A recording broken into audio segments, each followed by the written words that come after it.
smear campaign. Marie Yovanovitch telling her story, shocked by being called back to Washington and badmouthed by President Trump. Trump tweeting in real time. I have the right to speak. Raising questions about potential witness tampering, plus a State Department aide's late-night testimony behind closed doors. Gridiron gunfire. Breaking overnight, bullets fly during a high school football game. At least 2 people wounded. Students in the stands running for cover. The investigation this morning. Fiery rescue. Officers responding to a car on fire, blinded by heavy smoke. What they're saying about their life-saving move. Just in the nick of time. Stay of execution, a victory for death row inmate Rodney Reed in the fight to clear his name. I know that I'm innocent. The celebrity who was with him when he got the news he was praying for. And bad blood. New developments this morning in the war of words between Taylor Swift and her former record label. What the company is now saying about the singer's claims that she was blocked from performing her old hits at next weekend's AMAs. And the famous faces coming to her defense. Live from ABC News in New York, this is Good Morning America. Good morning. We begin with the latest on the impeachment showdown. A U.S. official based in Ukraine flying to Washington to appear at a closed-door deposition, testifying before congressional investigators late into the night. According to one lawmaker, the State Department official, whose name is David Holmes, spoke about overhearing a telephone conversation in which President Trump allegedly asked about whether Ukraine was going to move forward with an investigation into Democrat Joe Biden.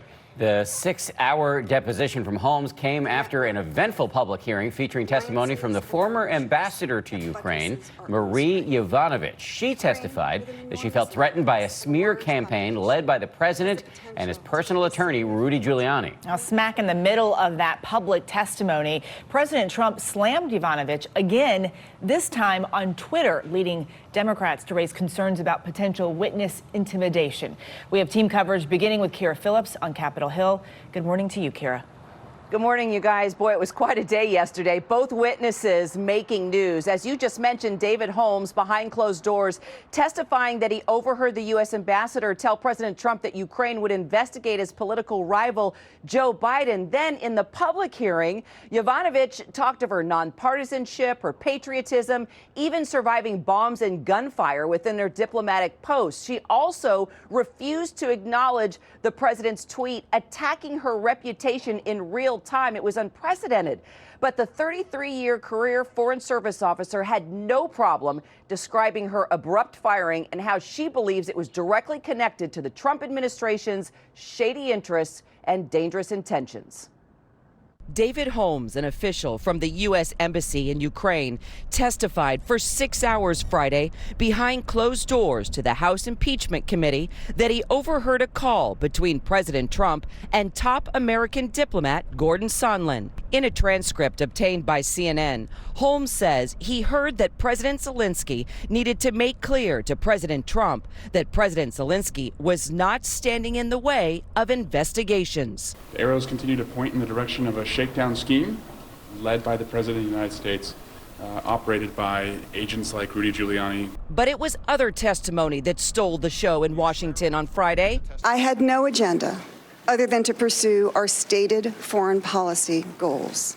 Marie Yovanovitch, daughter of immigrants who fled the former Soviet Union and Nazi Germany, serving tours as ambassador in some of the world's most dangerous places and known as an anti-corruption advocate, arrived in Ukraine in 2016 and was fired this year with no explanation. It was a terrible moment. A person who saw me actually reading the transcript said that the color drained from my face. I think I even had a physical reaction.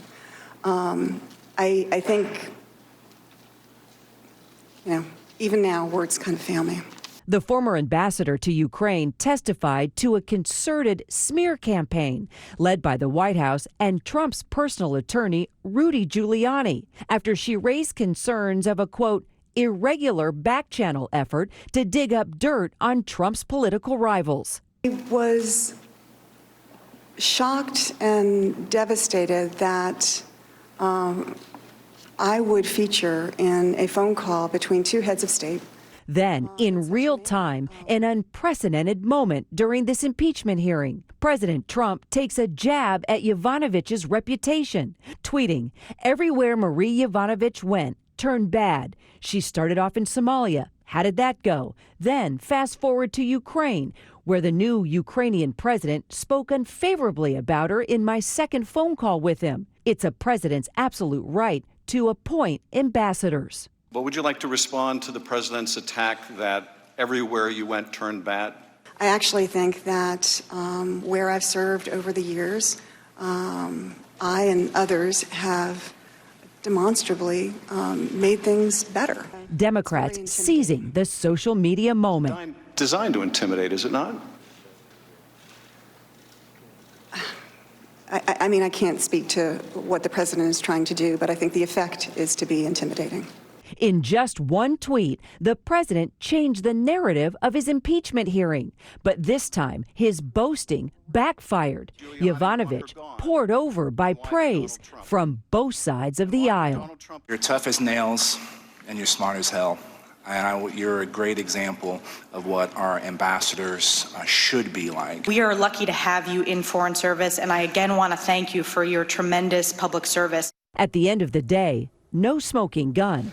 But did Trump's tweet just trigger witness tampering? This is a part of a pattern to intimidate witnesses. We need to view the president's actions today as part of a broader and incriminating pattern of conduct. You can disagree or dislike the tweet, but we are here to talk about impeachment, and nothing in that room today and nothing in that room earlier this week, nothing rises to the level of impeachable offenses. So bottom line, did the former ambassador detail what she described as inappropriate presidential behavior? Absolutely. As for a smoking gun toward impeachment, just wasn't there, Whit. All right, Keira Phillips on Capitol Hill, thank you. Meantime, President Trump staunchly defending his tweets, attacking the former ambassador to Ukraine. ABC's David Wright is at the White House with that part of the story. David, good morning.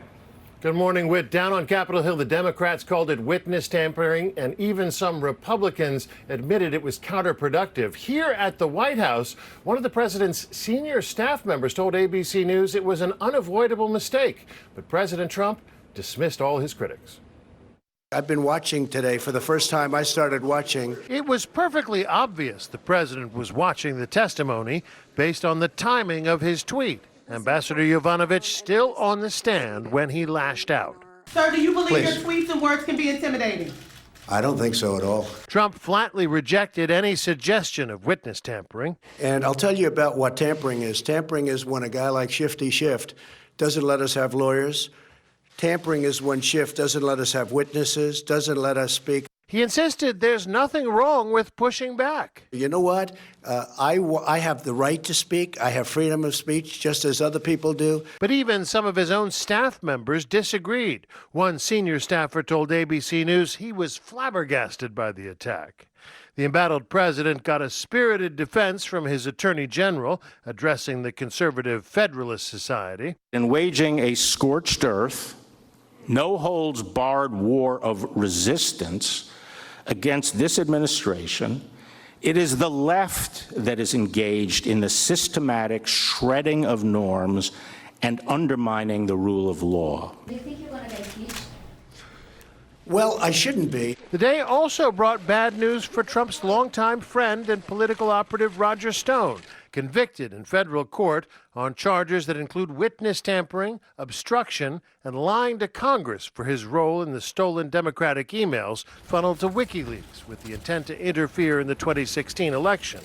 He faces a possible 50 years in prison, unless the president pardons him. There's no question that the president is empowered to pardon Roger Stone on any or all of the charges.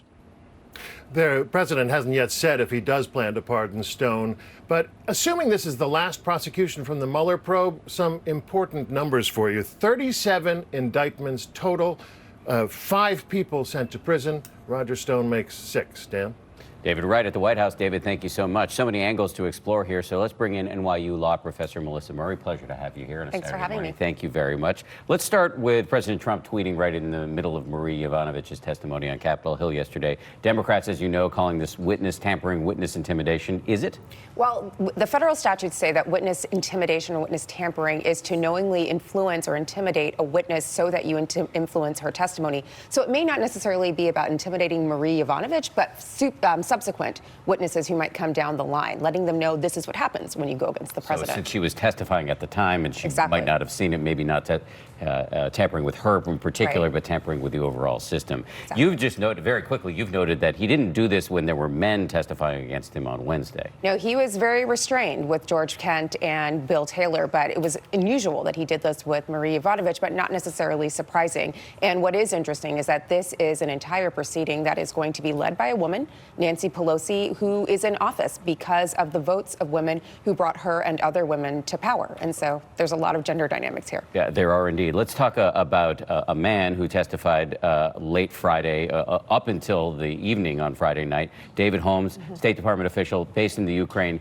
He is saying, as we've been reporting, that he overheard a phone conversation in which President Trump is talking to Gordon Sondland, a U.S. ambassador. Sondland is sitting next to Holmes at a restaurant. Holmes hears the president through the earpiece say, "What's going on with these investigations into the Bidens?"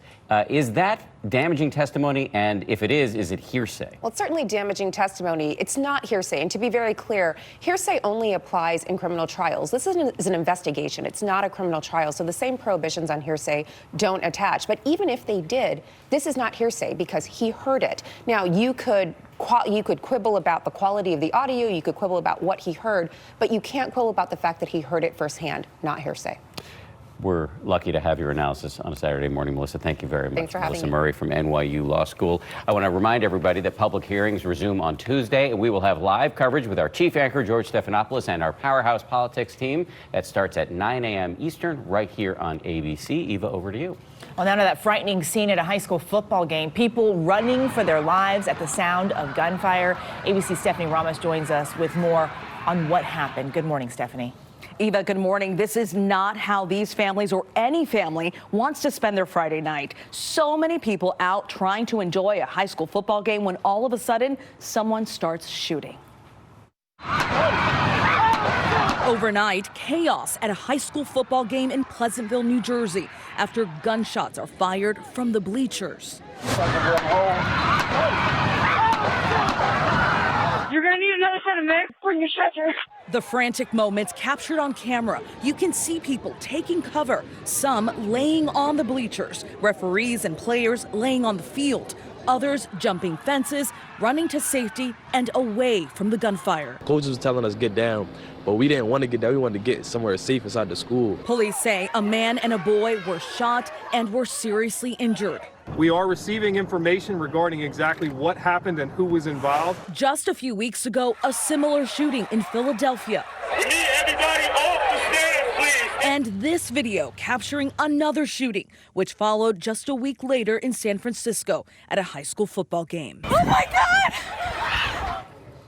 At this time, police have recovered a firearm, but have yet to release any information on the shooter from last night's football game or whether they have any suspects in custody. Terrifying footage, no question about it. We keep seeing these shootings at high school football games. It's awful. And police were actually at the game, so thankfully they were able to respond quickly because they were already there. Place where families expect to be safe. Stephanie Ramos, thank you.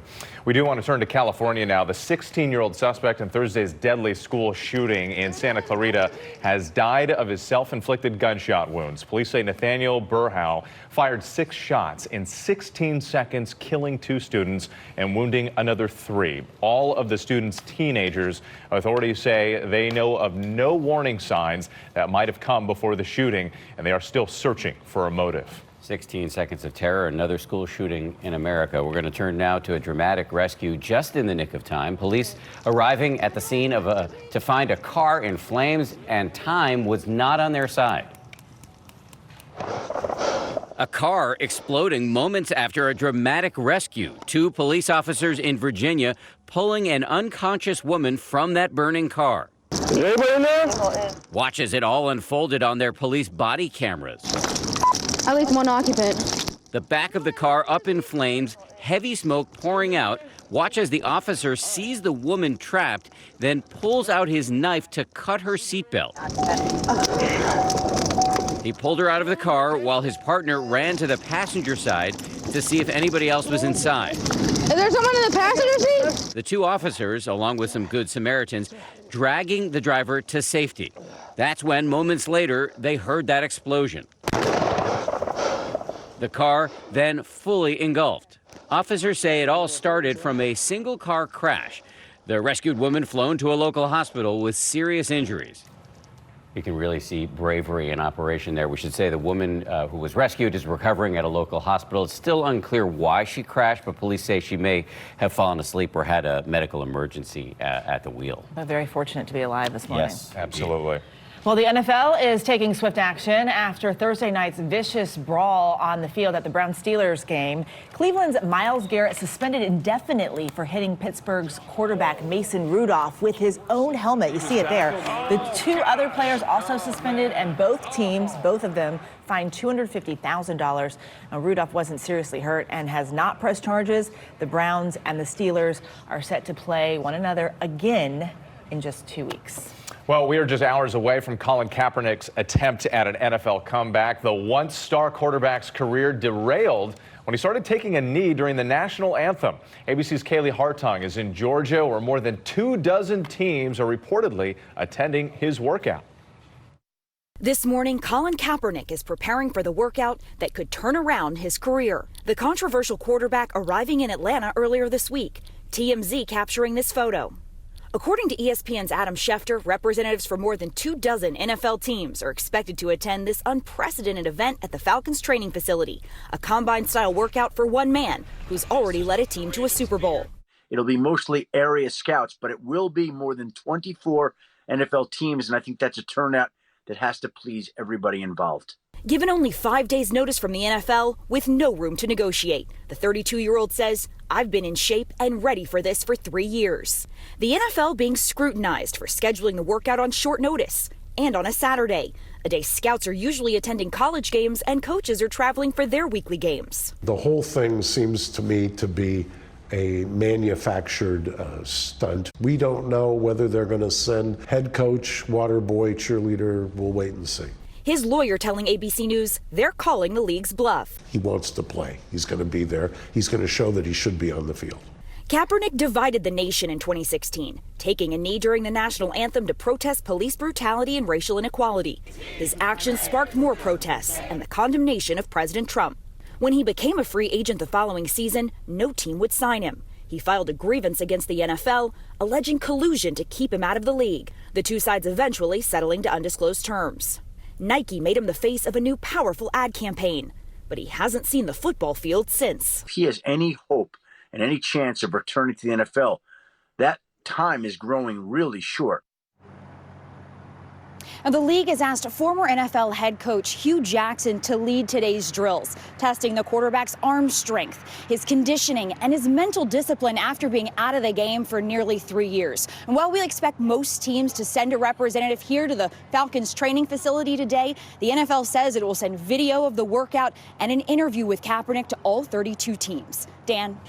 Kaylee, thank you. Speaking of football, it's time now for the weather. And Rob Marciano is in Waco, Texas this morning for a big college football matchup. He's also tracking a cold blast this morning and a new coastal storm. Hey, Robert. Hey, Dan, no matter how far south we go, you can still see your breath when you do this. We're at College Game Day on the Baylor University campus. Number 13, Baylor taking on the Sooners. Can Baylor continue their Cinderella season going undefeated, the only undefeated team in the Big 12? We'll soon see. They're going to have to do it. They're the hot team, but it is cold out here right now across much of the east. Check out some of these morning temperatures. Another cold shot coming down the pipe with teens and 20s for wind chills, and a coastal storm developing across the southeast. The Carolinas will get it, and Georgia will get it today.